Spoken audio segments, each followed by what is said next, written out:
परिवार की ताकत और जीवन के अनमोल सबक। परिवार का साथ सबसे बड़ा सहारा है। एक छोटे से गांव में रामलाल दादा और सीता दादी रहते थे। उनका परिवार भले ही बड़े शहरों में बिखरा था, लेकिन उनके दिल एक साथ थे। उनके 4 बच्चे शहर की भागदौड़ में मशगूल थे, लेकिन वे हर रविवार गांव आकर दादा दादी से मिलने की खुशी रखते थे।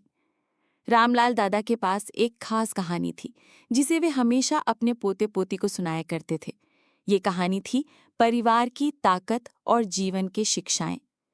कई साल पहले जब रामलाल दादा जवान थे, तब उनका परिवार बेहद गरीबी में जी रहा था। एक दिन अचानक गांव में भारी बारिश और बाढ़ आई। गांव के सारे खेत, पौधे, घर, दुकानें सब पानी में डूब गए। लोग हताश थे। आसपास के परिवार टूटने लगे। लेकिन रामलाल दादा का परिवार अलग था।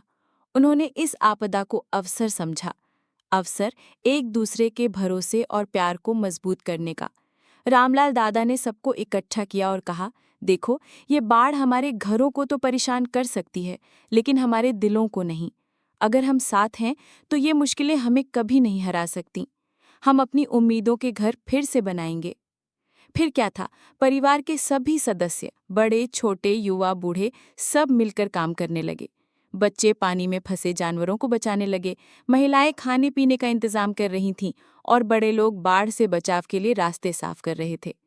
धीरे धीरे वे एक दूसरे के सहारे इतने मजबूत हो गए कि पूरे गांव में उनकी एकजुटता की मिसाल दी जाने लगी। सबसे बड़ी सीख जो रामलाल दादा ने उस बाढ़ से पाई, वह थी परिवार का साथ सबसे बड़ा सहारा है।